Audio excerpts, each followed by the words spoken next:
झारी बहारी के चौका पुरवली जो हाथ बानी डगरिया।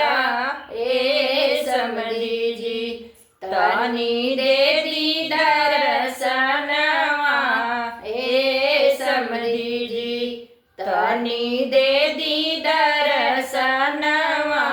ए समधी जी नाही चाही सिकड़ी अंगूठी नाही चाही गहनवा।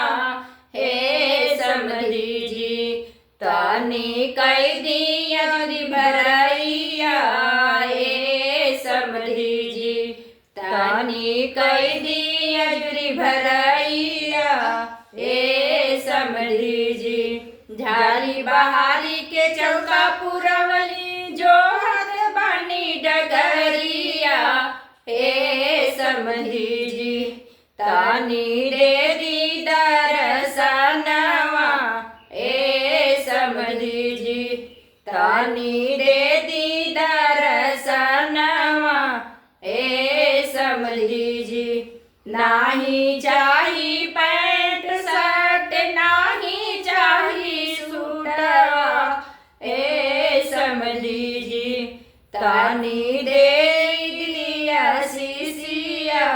ए समधी जी नाही चाही दिया शीशिया। ए समधी जी झारी बहारी के चौका पुरवली जो हाथ बानी डगरिया।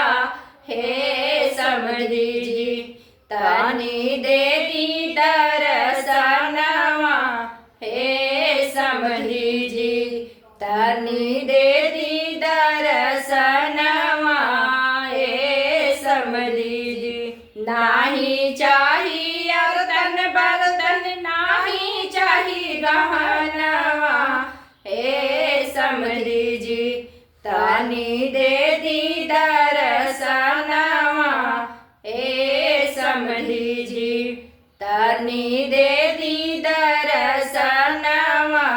हे समधी जी लक्ष्मी जैसन बेटी दिहल उहे बड़ी गहनवा।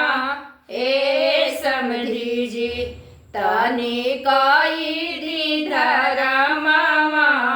ए समधी जी तनी कई दी धरमवा। ए समधी जी झारी बहारी के चौका पुरवली जो हाथ बानी डगरिया। हे समधी जी तनी दे दी दर्शनवा। ए समधी जी तनी दे दी